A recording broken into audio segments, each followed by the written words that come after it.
Morning, welcome to Community Voice. Good morning, Clark Kent.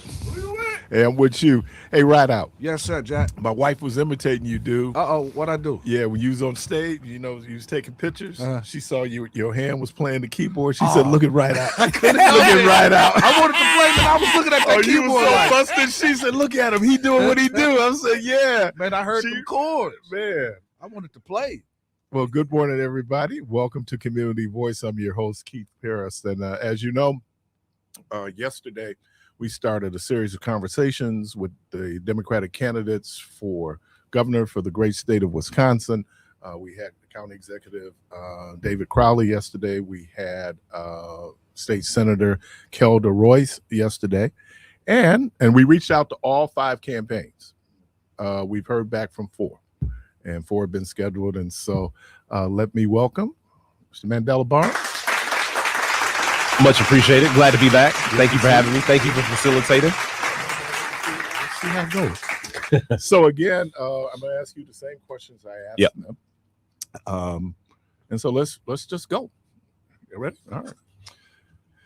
What experiences in your personal, professional, public service background has best prepared you to serve as governor? And what distinguishes you from the other Democratic candidates in this race? Well, I appreciate it, man. Thanks for that question. And, at times I try to think about what is that one specific thing, but I can tell you I'm the only person running right now who's been elected statewide. I'm the only person who was not just elected to a safe Democratic district or a reliably Democratic jurisdiction. I've had to take my message all across the state before, and I have won doing so. And I have had to work diligently day in and day out to not just meet the needs of communities that weren't my own, but to balance the needs. Because as you know, there's a lot of unfortunate finger pointing between communities, whether it's urban, rural, suburban, or otherwise, because communities have been starved of resources. Republicans in the legislature fail to fully fund public schools. They fail to provide adequate state aid for local government. And it leaves communities saying, oh, well, this community gets something and I'm not. And it's not a zero-sum game. This is top and bottom politics that we've been experiencing for generations, where the wealthy continue to get more wealthy. They aren't taxed appropriately. They run away with the bag and leave communities scrambling for resources. And that's created the biggest political divides that we're experiencing. But let's take it back to personal life. I was born and raised here in Milwaukee. Now, the challenges, the things I talk about in this campaign aren't things that I had to learn, aren't things that had to be taught to me. I have lived every single experience I talk about, whether it's healthcare. I've had a healthcare story where I found myself in medical debt because health insurance companies want to play games. As you know, they continue to do so and get over on people. I have dealt with insecurity in many ways, having lost a job in 2008, which is obviously one of the most difficult moments in time that people have faced compared to now. And I know what it's like to be on food share. I know what it's like to have to apply for energy assistance. I know what it's like to be on Badger Care, all these things as an adult. And that's why I fight so hard for these issues, because I know what people are going through. And you got a lot of, again, Republicans mostly in the legislature that want to demonize people for facing challenges in their lives. But I'm here to say that we should be in the business of uplifting individuals so that we can uplift communities and ultimately have the best state for people to be able to live, work, raise a family, or chase your dreams. There's a lot of labeling to define your candidacy or your opponent. So how would you describe your place in the Democratic Party? Would you characterize yourself as progressive, liberal, moderate, or something else? And how does your governing philosophy shape the policies you pursue as governor? I can tell you, the more I've been involved in this, the less it becomes about labels. I've always run on a bold, progressive platform.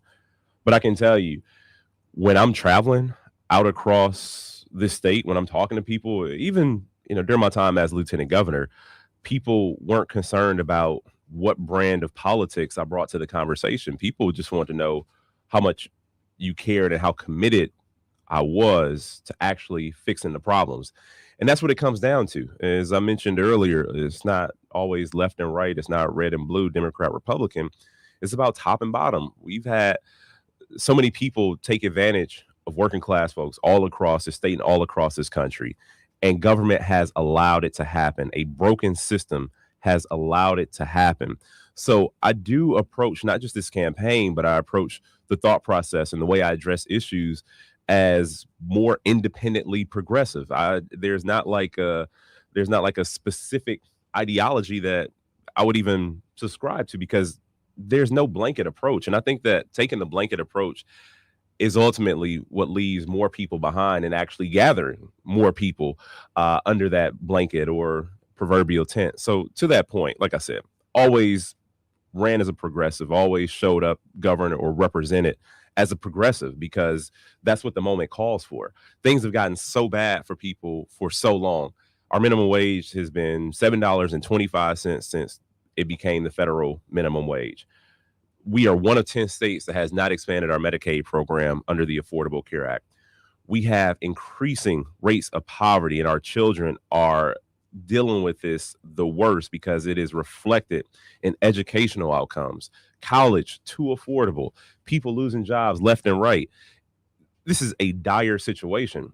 So whether it's progressive or whether it is just the bold message that confronts the challenges we're facing, that is the lane I will always be in until we fix the problems.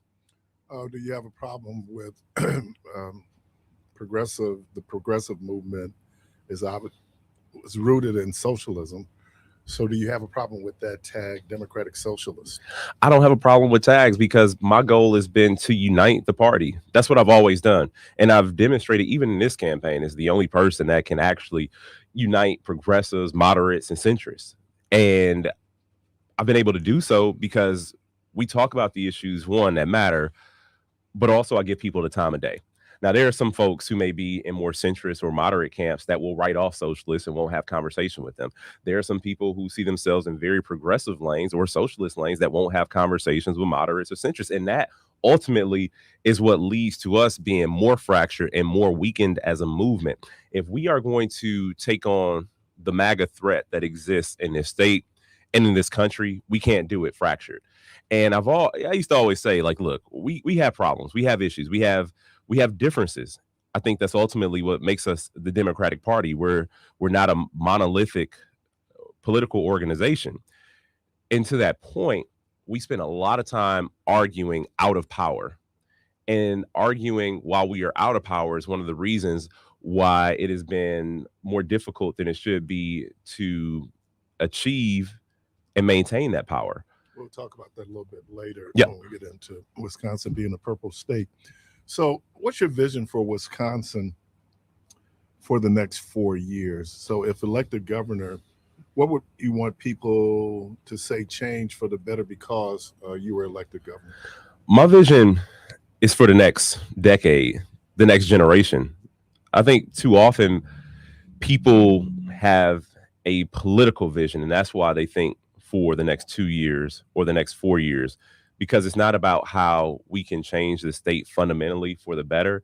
It's about how a person can improve their prospects at reelection. Now, to that point, it is important for people to get in office and to get reelected, because you don't want the wrong person to get in office and undo all the hard work that you've done. But at the same time, I think that it has limited people's desire to be as bold as we should be. Like, I spent a lot of time with tribes all across the state of Wisconsin, and they say every decision they make is with the seventh generation in mind, 7 generations down the line. And I think that our short-term vision is ultimately what leads to these quick fixes that may yield a political win, but does not yield a structural win. So when I say my vision for Wisconsin, I want this to be the best place to live, work, and raise a family. The city of Milwaukee used to be ideal for Black people. Things have drastically changed. I'm not sure where your family came from. Where's your family come from? Tennessee. And mine came from, Tennessee or Mississippi by way of Tennessee, my grandmother's side. My grandfather came from Louisiana, because this is where the jobs were. This is where the opportunity was. And it's a reason why people, especially in my age group, don't see Milwaukee as the place for them to be able to chase their dreams. And it's crazy to think 70 years ago that the prospect of being able to get into the middle class, of being able to buy a home, about being able to create a solid foundation, that it has dissipated.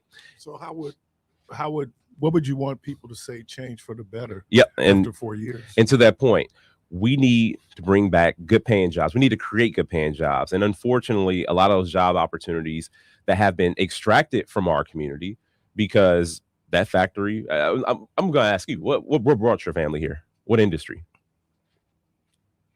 I don't know if it was an industry as much as it was a better situation than working in those fields in Tennessee. Exactly. So my grandmother, sharecropper family from, again, Mississippi, then Tennessee, then here. My granddad, dirt farmer. He went to the Navy and came to Milwaukee because nostalgic look I know, but I'm bringing this around. I'm bringing it around because it is the point that I make is that for him in the early 1950s to be able to get a job without a college education that allow him to be able to purchase a home, how is it worse right now? So what we need to do, and those jobs, again, that factory doesn't even exist anymore because the corporations, the executives felt like they can make more money, which they did by sending our good paying jobs overseas. And this is the corporate greed that has ruled the day, that has made life difficult in Milwaukee as it has made life difficult in rural Wisconsin. That being said, we have to get back into the business of building things, and we have to hold corporations accountable. Corporations get away and end up making money hand over fist and leaving communities destitute, leaving communities in desperate situations. We need to bring good paying jobs. There'd be more jobs. We have to embrace the technology that exists already. There are good paying jobs being created in the renewable energy sector. It's spurred off other ancillary job growth as well. And Wisconsin has an opportunity to be a clean energy leader. 60%, at least that was the case. I'm safe to say over 50% of the energy here in Wisconsin is generated by coal. How many people working in coal mines in Wisconsin? None, because there are no coal mines here. We don't have oil in the ground here. We're not an extraction state. We have an opportunity, one, to generate clean energy, and also stop having to spend money transporting energy from coal and oil from other states here. We are missing out on a world of opportunity. And as Wisconsin has a manufacturing base, a manufacturing background, we can get back into manufacturing again. And we're still per capita, we're still up there. Don't get me wrong, but it's not at the same level. It's not the same heft that it was back in the day. Creating those good paying jobs. Also, I mentioned the healthcare issue. If Wisconsin expands our eligibility for Badger Care and creates a public option, we'll be able to be a more attractive state for small business owners, for people who are working the gig economy, people who are in between jobs. One of the limiting factors, that exists right now is the fact that people don't have access to healthcare and get locked into a job they don't want to be in, and it stifles innovation. Well, that kind of gets to my next question then. Have you identified the 3 challenging issues that's facing the state of Wisconsin, and then how would you address them if elected governor? Well, I mean, the affordability issue is, it's front and center. But as you know, the affordability issue ain't new. The affordability issue has been here, especially as we look around where we sit right now. So as governor, what impact would your policies have then on affordability in the state of Wisconsin? One of the reasons people can't afford things is because people are getting paid the same amount they were 20 years ago. And that money is so significantly less valuable than it was back then. And if people don't have money in their pockets and prices continue to rise, costs have gone up, wages have not. So we need to get more money back in people's pockets. We need a tax cut for working class people, and that needs to be funded by making billionaires pay up, by making people with incomes over $1 million pay up, pay their fair share. This is not about taxing people out of the state. This is about making sure that people are contributing to society, considering that that wealth wasn't just conjured up. It wasn't just generated by, sheer thought process. was generated on the backs of hardworking people who hardly ever get paid what they deserve. Identified affordability. Do you have two more pressing issues? Healthcare, like I mentioned, healthcare. Wisconsin is one of 10 states that has yet to expand our Medicaid program under the Affordable Care Act. Congress has failed to extend the Affordable Care Act tax credits. And for those two reasons, healthcare costs have ballooned in the state of Wisconsin. People's health insurance premiums are going through the roof. And when people who can't afford health insurance see a threefold increase in their health insurance premium, chances are they are going to go without. And if a person is going without, and if people continue to go without, that increases the risk pool. If the risk pool of uninsured Wisconsinites continues to grow, the cost of health insurance is going to rise for every single person. And then third, I would say that third issue is obviously people will say education, and I will agree with that. Is education. Well, let's talk about that. That's a good segue because this came up last night in the debate. This came up yesterday in my conversations with the two other candidates. This idea of education right now is a question of resources. How would you fix the funding formula? Because currently right now, just about every school district in the state is doing referendums to deal with the short gaps, the gaps they have in their funding. How do we change our current formula for how education is financed in the state? And then what's your position on the 400-year tax? So it is a question of resources, correct. But I like to zoom out a little bit. And I talked about this yesterday as well. It's the communities that are under-resourced. Just take a look around any community that's doing well. Chances are that school is also doing well. And our communities, but Glendale is a very affluent school district. And that is my whole point. They have resources. But they're also doing referendums to help deal with certain short gaps in their funding. For sure. And I will get to the referendum question, but you touched on my point perfectly, because you have communities that are starved of resources in general, communities that don't have good paying jobs, communities with limited food access, communities that see higher rates of crime. And it is no secret that the schools in the communities that are dealing with the most severe social constraints are the ones that have the most disparate outcomes in education. And so I always like to say it's important for us to address the concerns of communities, to make sure there are good paying jobs everywhere, to make sure that people have access to healthcare, mental and physical health, so that our children are shown at school a level playing field. The state's responsibility is 2/3 funding per the Constitution. Okay. And that is a funding commitment that has yet to be met, The state has abdicated its responsibility. Can you address that as governor? Well, absolutely. But we also, to change the formula, you got to change the legislature, because there have been Republicans in the legislature who consistently denied the funding necessary for our public schools, which lead school districts all across this state to go to referendum every single day, or every single year, every single election cycle. And not only are these referendum questions popping up, and you see a historic number of referendum questions, you're now seeing historic rates of referendum failure.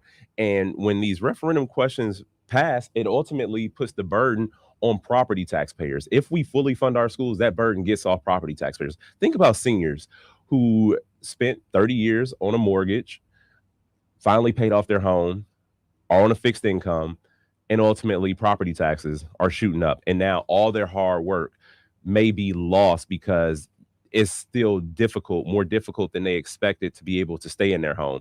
It's a travesty right now. So and let me ask you this, and in terms of that, one of the impacts that now outstate communities are facing is that they removed the cap, that statewide expansion of the voucher and charter school program.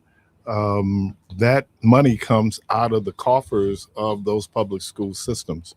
Are you supportive of that in terms of, one, the expansion and the removal of the cap, and the impact that then it has on local schools? Because again, that's money that's being taken away from those school systems to basically support private education? No, I don't support the statewide expansion, and no, I don't support the lifting of the caps. Never have. This is a drain of resources. This is a diversion of resources. And the main reason for any person to not support it is the fact that our traditional public schools have not gotten the resource that they need. So there's no justification for expanding the expansion of the voucher program. I do think that we have to take a serious look at first accountability. Accountability is the most important thing. And I keep saying this because we have schools that don't play by the same rules. I personally, deeply, philosophically believe public dollars belong in public schools. To that point, it is important that any school receiving a dime of public money should have to face the same set of public standards, accountability, and also public governance, open records, compliance. And if they can't adhere to those standards, they should be out of the program. And I can tell you overnight, over half the bad actors will be out of the program, which would free up resources for our public schools. Should that program be allowed to continue? Statewide, no. And I do look, I think in Milwaukee, I think in Milwaukee, we do need to take a hard look at the impact on our public schools, which has overall been negative because it's been a drain of resources. Okay, got a few more questions here. I got a few minutes left. Technology, AI. Part of is AI is not our future, it's our present. But the big issue right now is data centers. How do you respond to communities who may or may not want those data centers in their community? I heard this term moratorium. How do we address that? Because there are some environmental impacts, there are economic impacts in terms of communities bearing some of the brunt financially of those data centers. So how do we deal with that issue around data centers? Yeah, I'll tell you, the issue of data centers comes up no matter what room, no matter what community, because people are fed up. They're fed up with social media companies, these tech companies being involved in every facet of our lives. They've contributed to mental health crises, specifically amongst the youth. They've abetted political polarization, and now they are constructing data centers in communities that do not want them. If a community doesn't want a data center, shouldn't be built. And I can also say that as governor, there will be no new data center construction without guardrails in place, which is what touches on your point. If we don't have guardrails that protect our natural resources, our air and water, if we don't have restrictions that protect ratepayers so that their energy costs aren't going through the roof, and also making sure that all other valid concerns with noise pollution, light pollution, whatever the case may be, if there isn't a mechanism to address those, then the data center shouldn't be built. Responsible for modifying the infrastructure around the water, the sewerage, all those different roads. Should that cost be borne by the people who are building the data centers? Every cost associated should be borne by the data centers. Also should not have a dime in public subsidies. We're talking about $2 billion that these $1 trillion companies are getting from us. And this continues, this goes all the way back. This whole conversation has been so circular because I'm talking about how corporations and corporate greed has ruled the day. And now we see $1 trillion companies, trillion dollar companies that are asking for our money to pollute our water, to pollute our air, to impose themselves in our communities. It is an issue of fairness. So yeah, no new data center construction without those guardrails in place. And if they can't play by a set of rules that have been set in place to protect people of Wisconsin, because the people should always come first. If they can't adhere to the set of rules, then they don't belong here in Wisconsin. Wisconsin is considered a politically purple state. How do you, I'm going to substitute this word consensus. That's very difficult. How do you, first of all, is compromise a bad word in politics? How do you build compromise around issues that affect people who live in the state of Wisconsin? Compromise is not a bad word, but capitulating is. And what we see so often is capitulation under the guise of compromise, meaning that people are willing to negotiate everything away just to score a political victory. not a victory that's a policy victory, not a win for communities, because what you see is people using an opportunity to say, hey, we were able to get this done in a bipartisan way, but fundamentally nothing changes. And in many instances, fundamentally, things get worse, but a person gets to take credit for saying, oh, we got this done. I was able to work with XYZ. This is what hard work and achievement looks like. And so I am happy to negotiate in good faith with anybody. Unfortunately, people like Robin Voss have demonstrated an inability for the last 15 years to actually negotiate and come up with real compromise. It has been Republicans negotiating in their own interests just so that Democrats can effectively say that they got something done. And that's I'm not willing to play that game. My final two questions. What happens August 12th, win or lose? What should happen on the Democratic side August 12th? Well, on the Democratic side and on August 12th, all focus needs to be on defeating Tom Tiffany. Make sure he gets nowhere near the governor's office. Final question. Why should people vote for Mandela Barnes? Well, I think that I am the candidate who's most uniquely prepared for this moment. I've been through the fire before. I'm battle tested. I'm fully vetted. In 2018, we kicked Scott Walker out of office once and for all. We changed the dynamic here in Wisconsin. Now, there's a whole lot of work left to do, but I'm the one who's actually been there to help put the beginning stages of the work in motion. And to that point, in 2022, I took on another tough fight. I've never shied away from the tough fights. And I want people to also know that when the fights got tough, I've never given up. I've never walked away because it got a little bit difficult. And in 2022, my race was decided by 1 point. 26,000 votes is the closest Senate race in the state in 100 years, closest challenge to any incumbent statewide. No incumbent lost statewide in 2022. And I know what it takes to win because I've been on both sides of that coin.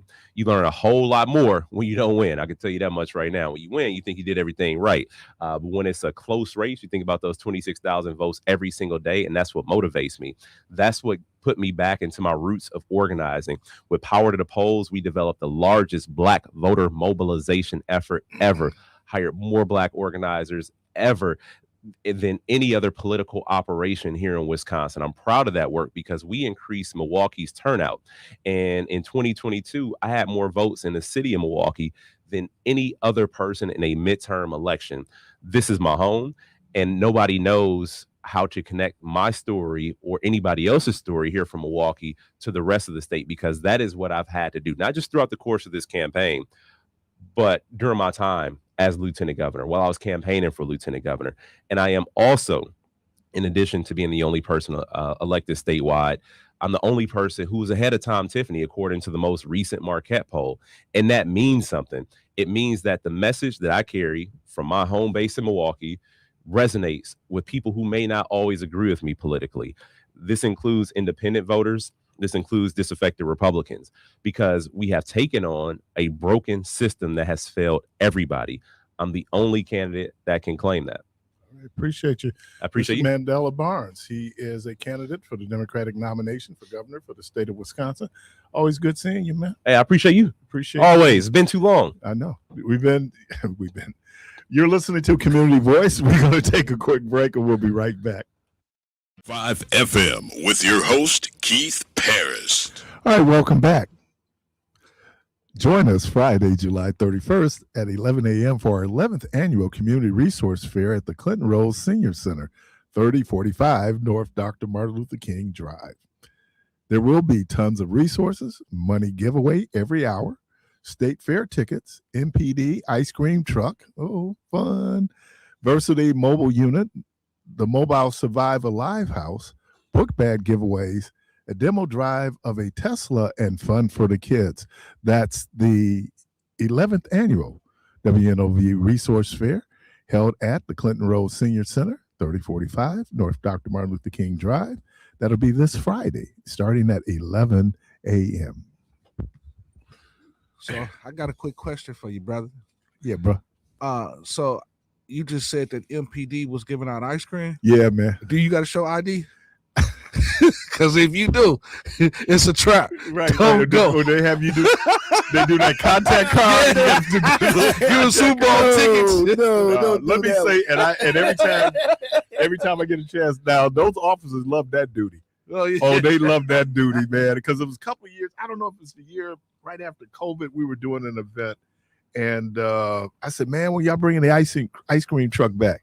They said, man, we try to get it back. Because, that's great duty for them. Yeah. They do that. I don't know if they're still giving out baseball cards. I haven't saw any officers do that. That's man. a good, and that was something else when people came out.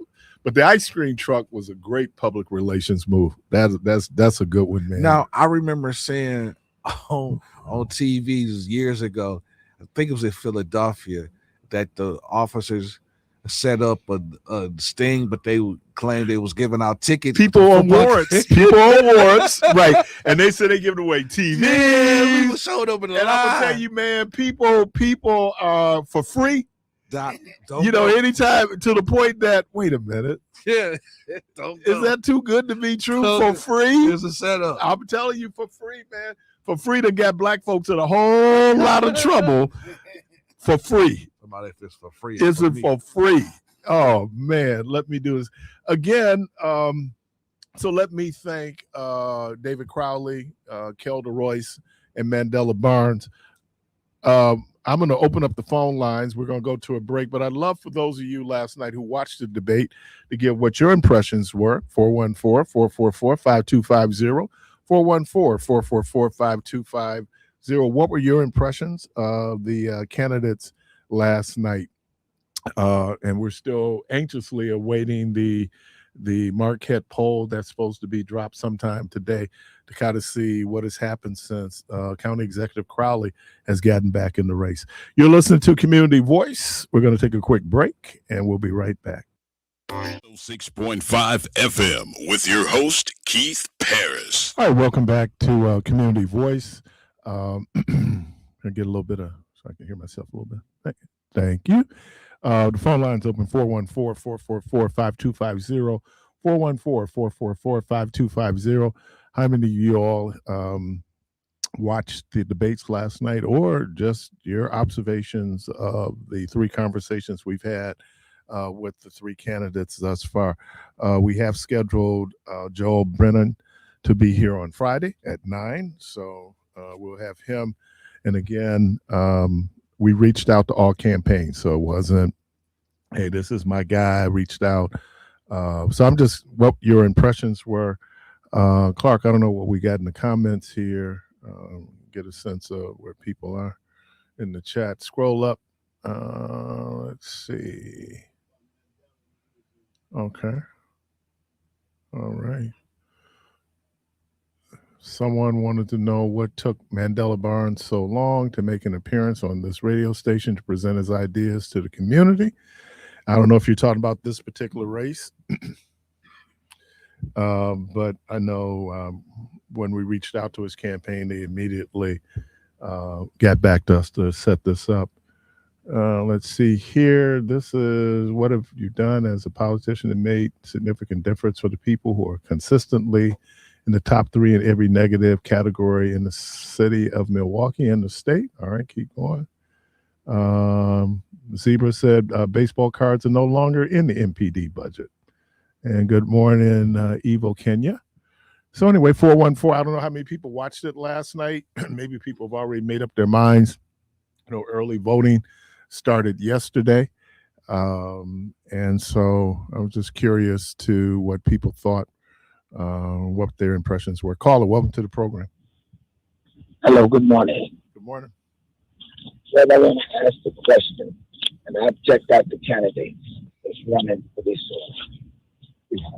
office of leadership. Would you give your property away to a total stranger? What? I didn't hear you. Would you give your property away to a total stranger? You worked 30 years for it, and now you're going to give it away to a total stranger? Of course, the answer would be no. Okay, good. I hope the other people are listening, because you worked 30 years And I haven't heard any of these guys address the issue with the Evers increasing educational tax for real estate. And this is all over the state. This ain't just the city of Milwaukee, but I'm concerned about the city of Milwaukee because we're the urban area. No, what he's done is he set a floor for what is the minimum in terms of what should be a tax assessment to support public schools on a local level. Now, the state, if you want to get rid of that 400-year tax, then change the formula that the state uses to help fund public schools. Okay, listen, brother. All in the name of kids. I'm not willing to give away. Now I'm not willing to give away. I don't know Mandela Barnes. I don't know Evers. I don't know none of them. All right. I don't even know Tom Tiffany. But he has vowed to remove that because if in 5 years, Keith, if the way it's set now, and I'm still trying to figure out what is his alternative when he removes it to make sure that public education is adequately funded on a state level? Does he have an alternative? You know what? Anything besides take the property of the people. Does he have an alternative? The kids won't even have what is the alternative if he removes the so-called 400? I have no idea what the alternative is. So then why are you? So at this point, and again, it passed the Republican legislature. What happened was that there was a veto that the governor did where he's able to go and do a line item veto to make it last into perpetuity because the Republicans only wanted to last from 26 to 27. You know, so if he's going to remove it, then what is his alternative to make sure that schools are adequately funded on a state level? Okay, I don't think the people understand the impact, though. When you say they don't understand the impact, you're talking about property taxpayers. What is the impact on students going to public schools? Should that be considered? Keith, we've been making it this far. I'm not willing to give my property of you willing to give your future away to some kids that may not. I mean, come on, man. I have a better future I have a better future when our children have a quality education. In the name society benefits from well-educated children. So in the name of education, yes, of education our children, I'm to sacrifice my house or my grandparents' house, or if you got. God I think forbid, you're talking about an extreme. It's not extreme, and it's always been pitted. It's always been pitted that people whose kids probably went through public school and benefited from the public schools, when they get older, they're saying, well, why should I have to pay the taxes? Man. What greater life than a man lay down? I mean, what greater friend than a man lay down his life? That ain't got nothing to do with what we're talking about right now. That's what you're asking somebody to do. No, I'm not. What I'm saying is that we have a societal responsibility to educate our kids. That means and it doesn't end when I become a retiree. Can you answer the question? Would that mean sacrifice my property? Well, I don't know if that I think you're taking it to an extreme, man. No, it's not, because it is, man, because $9 per thousand. And your house is 200,000. So then you have not given me an alternative to finance public education. The government is going to surplus those schools. No, they're not. That's the whole point. The state has not. That's why just about every school district in the state has had a referendum to deal with budget shortfalls because the state's inadequate funding of public schools. So we couldn't come up with nothing better than to take. Hey, Tom Tiffany says he wants to get rid of this. So you need to ask him, what does he have that's better than what's going on right now? Okay, listen. Let's don't get into that debate. You brought him up. So I'm just saying you said he's against it, but you haven't given me his alternative to replace it to make sure schools are adequately funded. Have you even evaluated? You got some kids, you got step kids, or you got some God kids, people that you love, right? Right. Have you considered, God forbid anything ever would happen to you, man? Okay, and in your will, you got it set for that child to have that property. Hey, Meech, you being circular now. Let me get the next call. I appreciate you, man. No, man. You know what? You gonna let the people lose their property? Okay, all right. You can blame that on me. It's my fault. Caller, welcome to the program. Good morning. How are you? Well, I'm okay. Okay. And even though I'm paying so much in property taxes, I'm still okay. Okay. All right. we have to find a way to work together. All right, and I think that's the question you've been asking everybody. All right, I mean, we what are we supposed to do? Send our children to the mill to work, or maybe the mine? You know, when they're 8, 9 years old, like we used to. You know, make our young people work, I don't know, 80 hours a day, like we used to. You know, hold out education as something only for the well-to-do or the extremely talented, like we used to. Make our old people die in their living rooms of cancer like we used to. I mean, if we didn't learn anything from the past 250 years, we ought to have learned that we have to, that a better life for everyone is a better life for you. And, I don't know you, you don't know me. Lord, there's people on my block I don't know. It's all right. I trust them until I don't. And even the people in Waukesha that you say, well, they can't change. I don't want to change them. What would I do if I changed them? If I changed them, they might change back. I don't want to change the people in Waukesha. I want them to realize that there's a way we live together, and it's in the Constitution, and it's in our agreements with each other. It's in the way we worship, in the way we learn, in the way we work, in the way we drive. And all right, man. And I think I found out who I'm going to vote for, and it's mainly because of WNOV. Thank you. Appreciate you. Caller, welcome to the program. Good morning. In my call, I watched the debate last night, and you know something? I'm basing my opinion on who's the person that has handled a budget, has people reporting to him, know what it is to reach across the line, know what it is to be in tight spots. All these, I know this other guy, Brennan, or whatever his name is, he's worked in some different arenas, yes. And, but as far as the other ones, Mandela Barnes being the lieutenant governor, he didn't have a budget. He was really supporting the governor's plan. And I'm sorry, I'm going to be going with Ada Crowley, because I think he would be our best bet. If they had to go back 11 years to find some little garbage on him, they don't have much. But if they look at what letting a Republican get in there that's going to do exactly what Donald Trump wants them to do, now they want to cut Medicare. And we done fixed his plane. We done did all his dumb stuff. He lies right to our face telling us he's negotiating, and he's not. And the people from across the way are letting us know we're not meeting. We're not doing anything. At what point do we get tired and just pray that we're making the right decision? And as far as this other young lady goes, I don't know her, but I bet you if you were to go over to her country, you wouldn't even get a chance to run for dog catcher. Okay?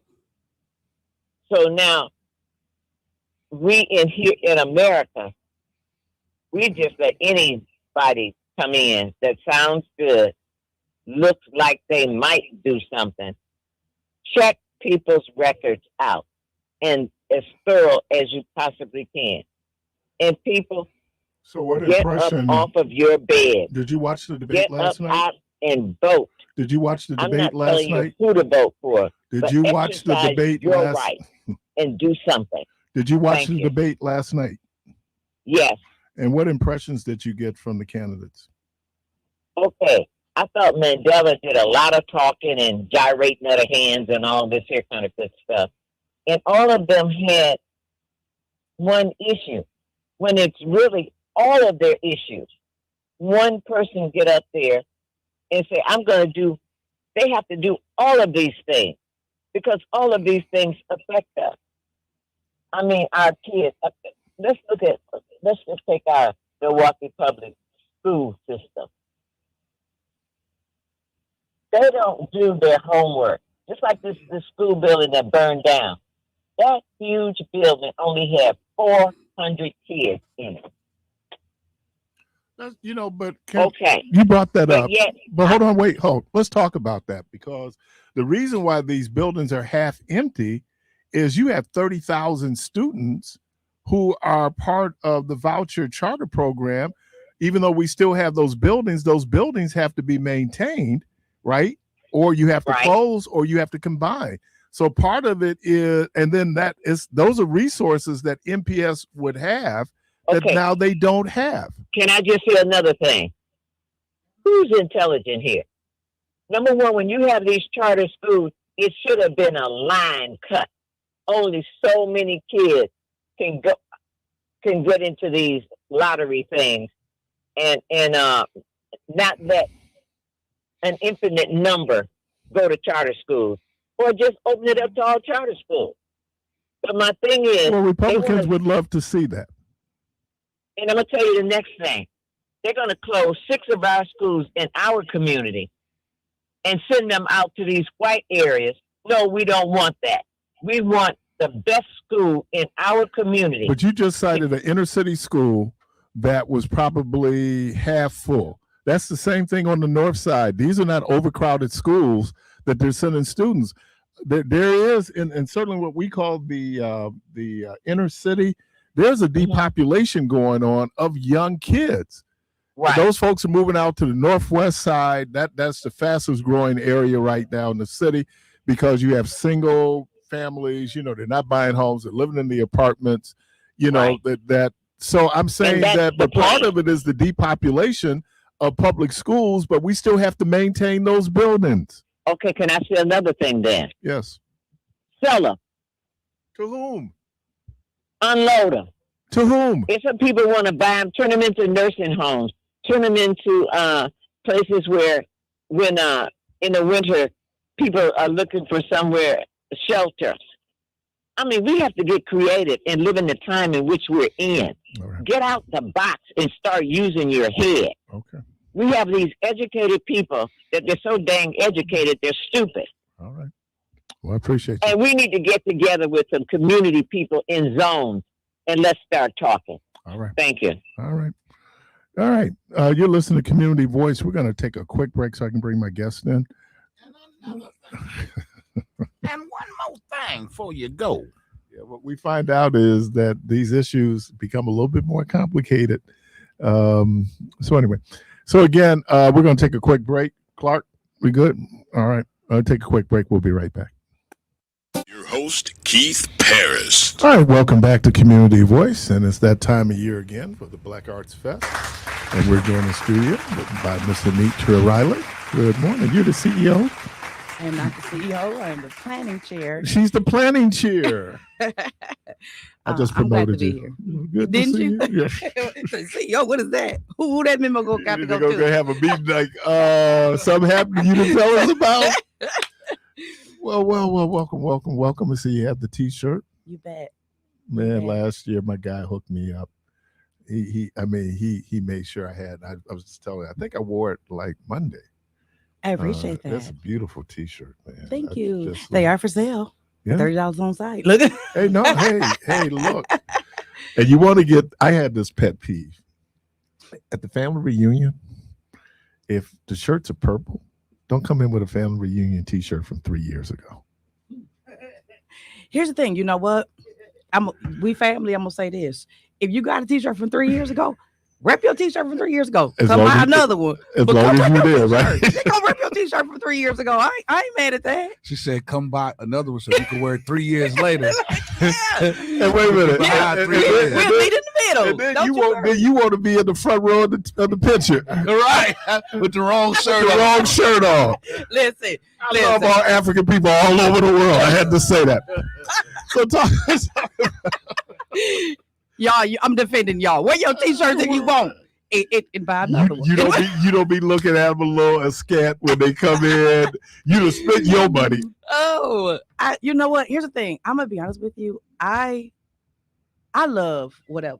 Really, come in your t-shirt. Come in your own clothes. Come in what's new. Money. My mom used to say, "Money is funny." Money's so funny. Listen, we want you to come on down to the Black Arts Fest on Saturday on Summerfest grounds. Once you pay to get in, we endeavor for everything else to be free and at no cost. And all you're paying for is food and stuff that you want to buy. But wear your old stuff, wear your new stuff. We're rock that all and come on down and kick it. We're doing the gathering, right? We're just gathering the people. We gathering the people. We just gathering the people. I ain't gonna say nothing. Dude, where you? Keep on moving. Black Arts Fest MK Saturday on the you done ruined the whole thing for me. Talk about that day. Man, what year is this for now? This is the 6th year. Right. So as you guys know, so we get this question so much. Are y'all part of African World Festival? Are y'all Black Arts? Are y'all Afro Fest and such? And the answer to that really is this is our 6th year. Black Arts Fest MKE has existed for 6 years, but we absolutely are the festival that celebrates African heritage and Black culture on the Summerfest grounds. And that legacy is 50 plus years old. So what can people expect for that day? Food, fashion, fun, culture, Black beautifulness. So what we have starting from noon to 10 p.m. all day long is everything that is fly about our culture, everything that is to be celebrated about our culture. I sometimes say he who holds the mic pushes the narrative. And so, when folks got the mic, what narrative they push of us. So now that we get the mic that day, we're going to push everything that is beautiful. So we're going to have everything from the kids stage rocking, hosted by DJ Homer Blow, rocking with all the things that our babies experience, that our babies go, that our babies are dancing, our babies are modeling, our babies are singing, our babies are playing instruments, our babies are dancing, all the things on display. Free horse rides for the kids through, shout out to the Buffalo Soldiers, which are Black Cowboys. We love that. On the grounds, we also got the $500 culture competitions. We have 3 categories. We have African heritage hair. We have the essence of style, fashion design. And then the 3rd category is fine arts. And so in those 3 categories, African heritage hair, fine arts, and the essence of style, fashion design, each winner gets $500 to showcase our Black culture and African heritage. Will you also, I know there's intense, there's the village, almost like the bazaar where you can go in. What about where people want to purchase Black art? So the fine arts category is integrated with the Black Art Show. Okay. And so there's 10 featured Black artists. So let me back up. From the vendors, there's artists that are artists, but in the art show, the official art show, there's 10 featured artists. And those artists are not only competing for the $500 Best of Show cash award, but in that they're also displaying their art and then also selling art. So if you want to buy Black art, you've got the vendors who are there to sell Black art, and then you've also got the opportunity to purchase art from those featured in the art show, art competition at this point. How many stages are you using this year? We have 2 main stages, and then we have the kids stage. So the kids stage is always open, and like I said, DJ Homer Blow is hosting that. And we have our main stage, which is the Aurora Pavilion. For folks who are not familiar with the Summerfest ground, the Aurora Pavilion is a cover stage. So Rain, Kryptonite, I got your back. So that's our main stage. On the north side, isn't that where the old?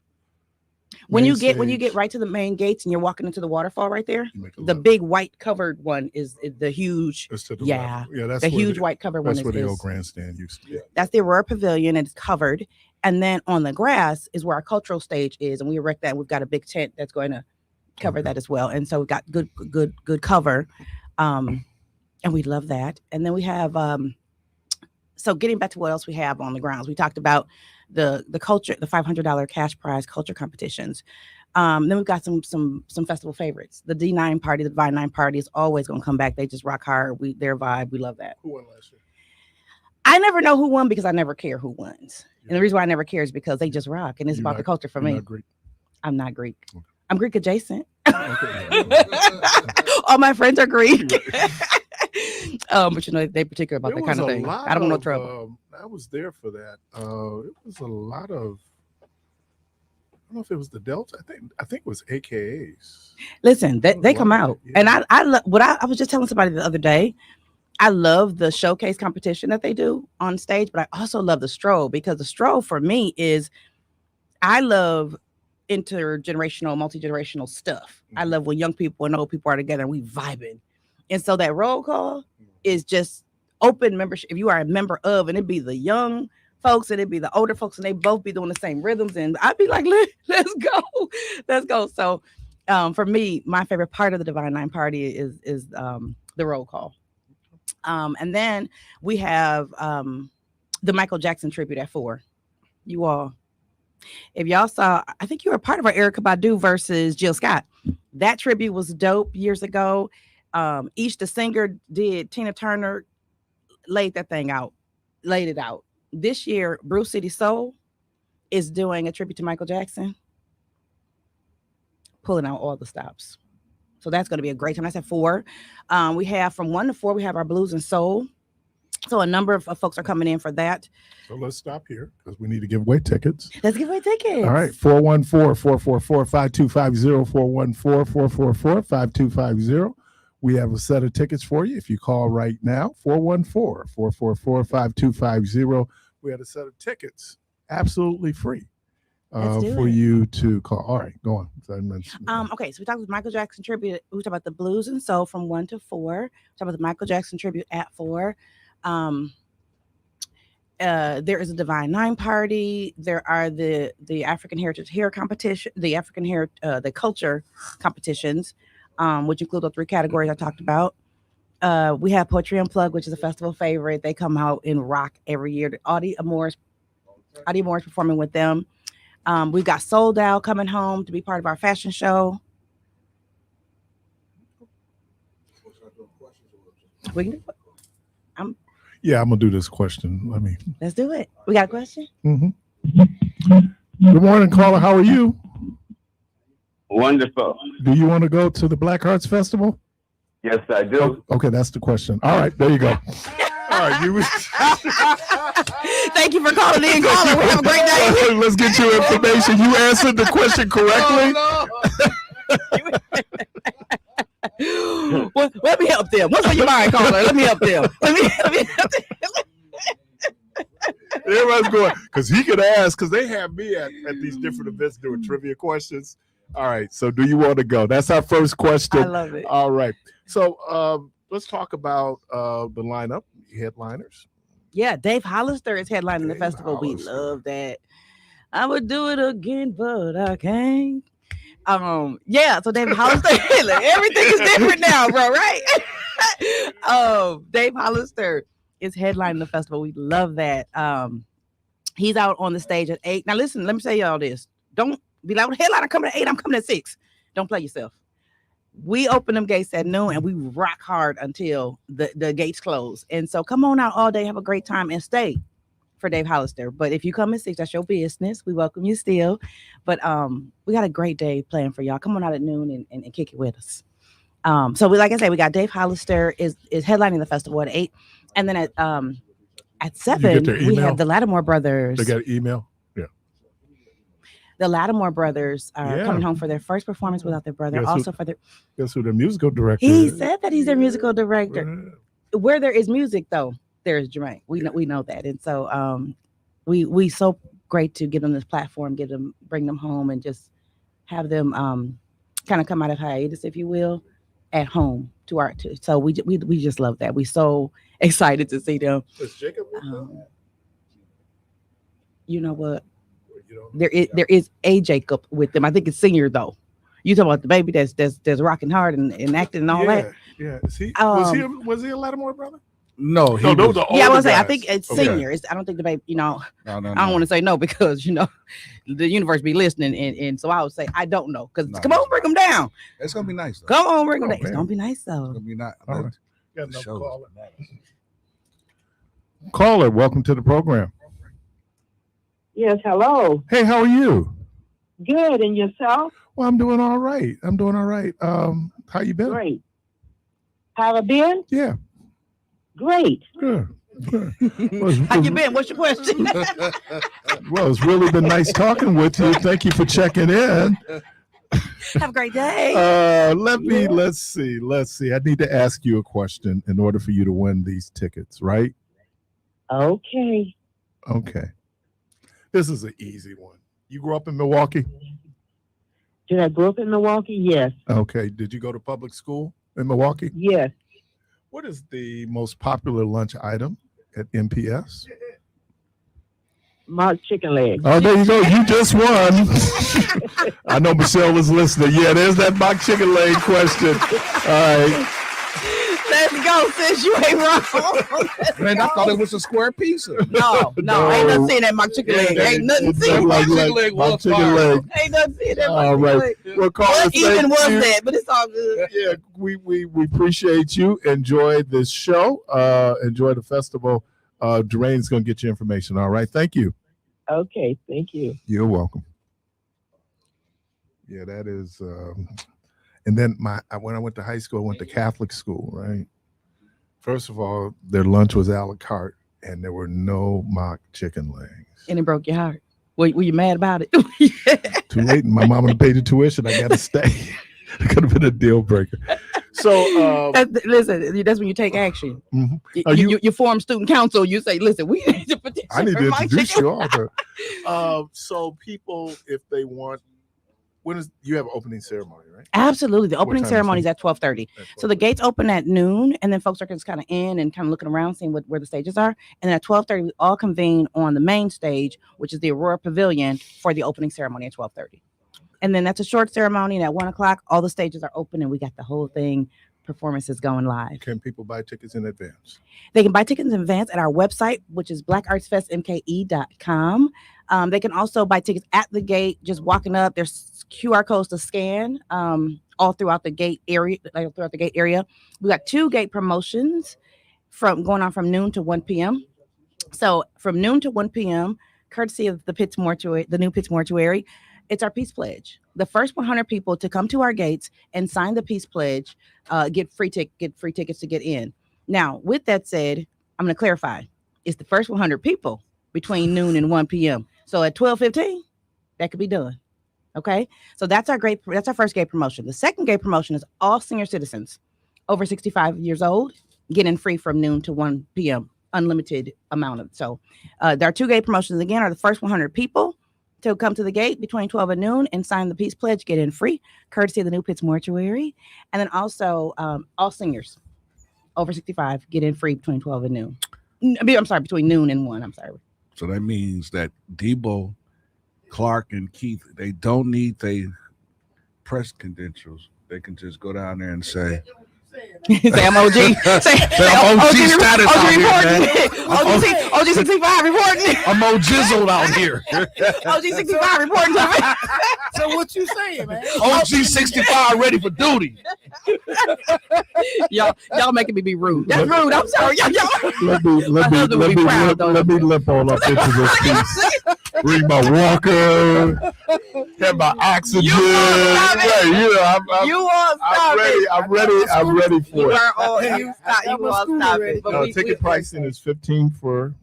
Ticket price is $30 for general admission, $20 for seniors, unless you come from noon to 1, and $15 for youth, between 12 and up, and then 7 and under are free for the babies. Kennedy, you just made it.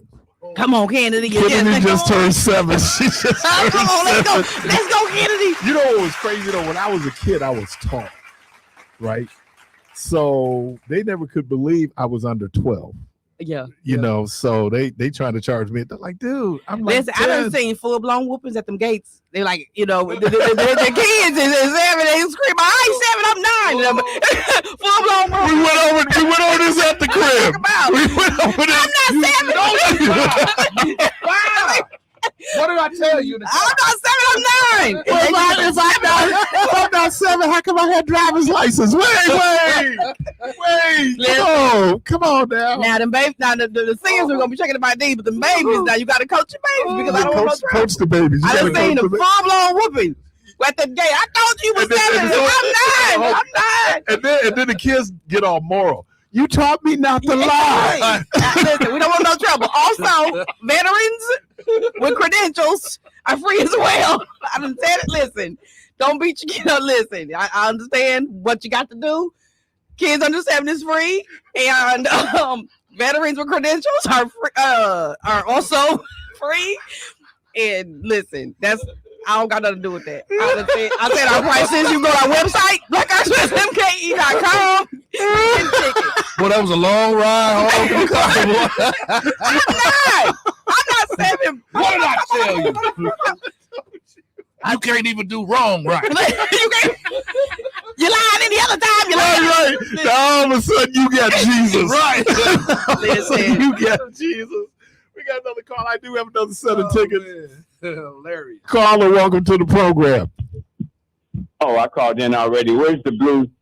Where's it going to be at? Let's go with the Blues and Soul. Blues and Soul's on the main stage from 1 to 4. So right after the opening ceremony. You said blues? I'm sorry. Oh, Summerfest Grounds. I'm sorry. Yes. So it's from noon. It's this Saturday, August 1st, at the Summerfest Grounds from noon to 10 p.m. And you will need to go to Will Call to pick up your ticket. For those who are winning today. Those who are winning today. Okay, where's that located? Right at the front gates. The ticket windows. Oh, okay. Let's get them at the Summerfest Ground. Yeah. Uh-huh. Yep. Are you bringing the 7-year-old with you? Bring who? You bringing the 7-year-old with you? Most definitely. You better know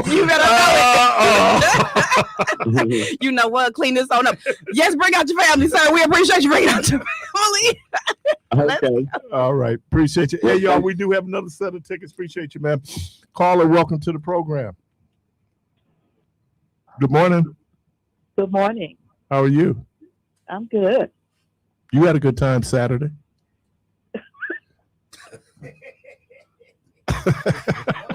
That was Sunday. I danced my heart away. Yeah, but I saw you Saturday. Oh, okay. Didn't I see you Saturday? Yeah, you may have. All right, then you answered the question. Thank you very much. Hold tight. Hold tight. Again, that's the Black Arts Fest this weekend, August 1st at the Summerfest grounds. The gates open at noon. They go from noon until 10 p.m. To 10 p.m. Again, if you want tickets, you can go to the MKE blackartsfestmke.com for our tickets. Also, you can follow us on Facebook. So Black Arts Fest MKE. We're all on Facebook. We're pushing out all the information. But our website where you purchase tickets is blackartsfestmke.com. And you can also get tickets at the gate. You absolutely can get tickets at the gate. Sounds Absolutely. good. And then the tickets are, excuse me. The tickets are electronic. So you can actually just walk up with your cell phone, boom, they're scanning at the gates, you're right on in. Yeah. So we are so excited. We are so excited. Like I said, we've got the Lattimore Brothers coming home. We've got Dave Hollister headlining. We've got the Blues and Soul. I'm about to do Blues and Soul Fest. We got the Blues and Soul performances. A pair of tickets. I work it. Listen, I stay ready. I stay ready, bro. Oh, baby, I would have took you, but they only gave me one ticket. 1.5. But you say you 7. But you 7 to under, baby, though. The junior can go.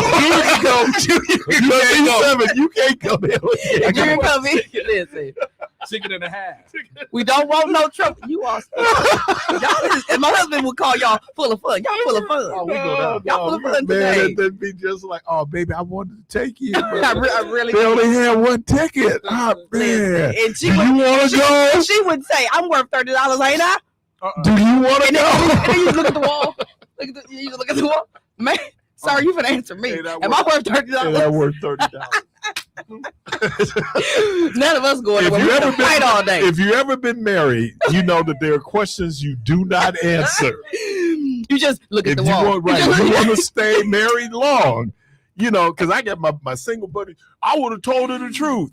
You know, you wouldn't. Yeah. Well, just do it one time. It's called good counsel. Just I did it one time, man. That's why I'm. There was good counsel. Doc B's don't stepmom gave me and my wife some of the greatest advice we ever had in our marriage. She said, "Everything that comes up don't have to come out." Mm-hmm. I learned. I wish somebody would have told me that. Yeah, I got real simple. Be nice. Be nice. If you're gonna say it, that's fine. Say it nicely. Sometimes just don't what did they say? Don't say a mumbling word. Just close your eyes and go to sleep. Sleep it off. That's for you. That's y'all rule. The husbands don't say a mumbling word. They correct. The wives, we say it. Oh, y'all gonna say it? We just say it nicely. But we saying it. Man. And say, hey, you sleep? Don't care. Hey, you sleep? Don't care. Hey, we need to talk. Hey, is you sleep? Don't care. My wife said something to me one time that was so god awful. Man, she had me in a fetal position. That's just how bad that was. You know, when you all balled up. Because if you upset me, I'm mad. Oh, I'm gonna hit you. Back and she came halfway down the stairs and she looked at me. She said, "I'm sorry that what I said upset you. You're not sorry for saying it. Just sorry You're sorry for my reaction to it." Yeah. Okay. And I'm going back upstairs. What did Money Mike say? Don't be sorry. Yeah. Be careful. Be careful. So again, got to be more careful. Got to be. We talking about Black Arts Fest. Yes. MKE happening this Saturday. August 1st at the Summerfest grounds. The gates open at noon. You can go to the website to get tickets, or you can buy them at the gates. So again, and then for our listeners who won, you pick up your tickets at will call. Absolutely. Anitra, thank you. Always good. You're always a lot of fun. I love y'all. Y'all my peoples. Indeed. Let's go. Y'all listening to Community Voice. We're going to take a quick break and we'll be right back. Your host, Keith Parris. All right, welcome back. We have a few minutes left. You wanted to do some shout outs. So. You bet. I want to shout out to the community. Like I say, he who holds the mic pushes the narrative. And so I'm just so glad that radio stations like WNOV holds the mic and pushes our narrative. I'm also really glad to have Black Arts Fest MKE as a festival celebrate African heritage and Black culture and be able to hold the mic and push the narrative. And then I'd like to thank our board. Our board is just a phenomenal group of professionals and individuals that came together and said, you know what, in the hiatus, when the whole community said, wow, we ain't got no festival, what we gonna do? They came together, formed and said, let's answer that. What we gonna do? Pulled the festival together, brought it back. I love that. So people say she brought it back. I didn't bring it back. She didn't bring it back. We brought it back. So thank you to everybody for that. Also, too, our sponsors. Got to thank our sponsors, right? Board? So I will walk you through that, talk you through that, okay. And hold the phone, as my mom would say, hold the phone. Hold the phone. Is she talking to me on the phone? So we have our sponsors that I would love to thank. We want to thank Greater Milwaukee Foundation, Brewers Community Foundation. Cecilia Gore over there is a rising tide, making sure all boats are lifted. I love Cecilia Gore. Like I say, Greater Milwaukee Foundation, we got Baird, we've got Northwestern Mutual, Waterstone Bank, 98.3, Baird Philanthropies, Town Bank. We've got Black Smoke MKE is hosting our cigar lounge this year. So y'all know our cigar lounge is a vibe. So shout out to Black Smoke United MKE, and their festival starts today, if I'm not mistaken. So they're going through the weekend, and on Saturday, their event starts at Black Arts Fest from and then goes over to Exotic Blends. So shout out to Black Smoke United MKE. Also thanking All in Milwaukee, thanking Milwaukee Fellows, Kidtown Academy. Shout out to Kidtown Academy, Herb Co Philanthropies, the New Pitts Mortuary we mentioned again is our Peace Pledge sponsor, Alive MKE, Gruber Law Offices, Reach for the Stars, big one, Reach for the Stars Film Academy. You guys may have heard of our Black Hollywood experience this year. We've got a Black Hollywood panel that is like Black producers, Black writers, Black actors, Black all this is going to talk to us about how we get in the business, what you do in the business, and all the things. And then the second part of that is Black Film Karaoke, which is where the crowd gets to act out their favorite Black film scene. Yes, and then they could win a chance to be in not win a chance, they win a role. The winner gets a role in the upcoming film series, The Mill. And so shout out to Reach for the Stars Film Academy on there, Steve O'Love. Shout out to him. And you asked who is on our board. So on our board, we've got Greg Wesley is on our board. Thank you for the T-shirt.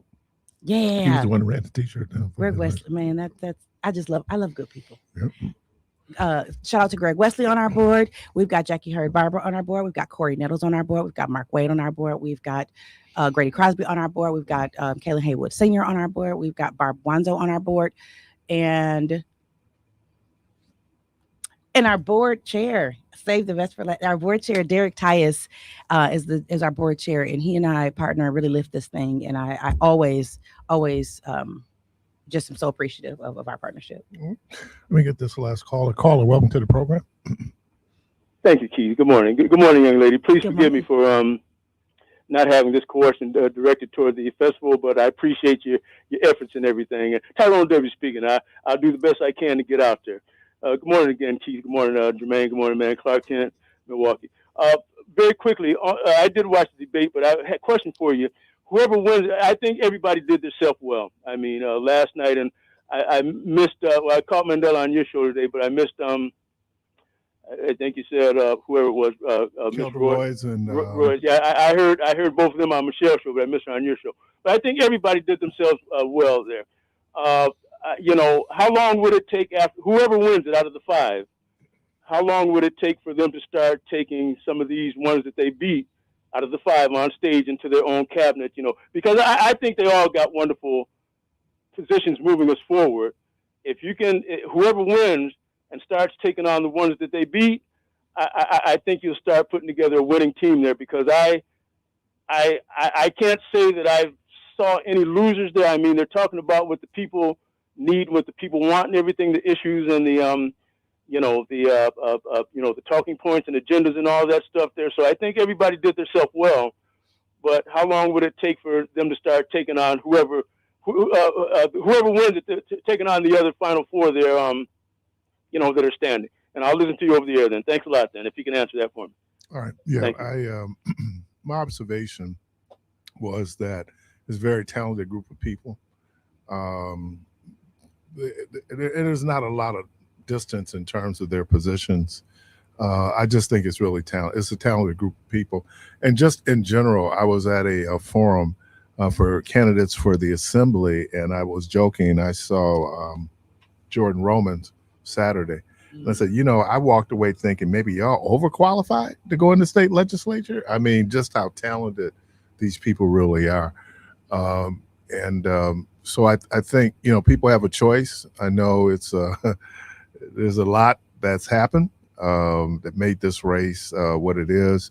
But there's some real talented people there. And I'm appreciative that I had the opportunity to be able to speak to them in person. That's one of the perks of this job, is that you get a chance to have great conversations with great people. And, so, I hope that answered it for you, Tyrone. Again, so let me thank you, Anitra. I appreciate this. People have a tendency to, Milwaukee, don't blank. What my mama say, don't blank where you eat. Mm-hmm. Right. And learn how to appreciate all the good things that this city has to offer. And we're all part of that. I was listening to someone yesterday on our soon-to-be sister station, and they were shouting out. They said, "Man, don't sleep on Milwaukee." Yeah.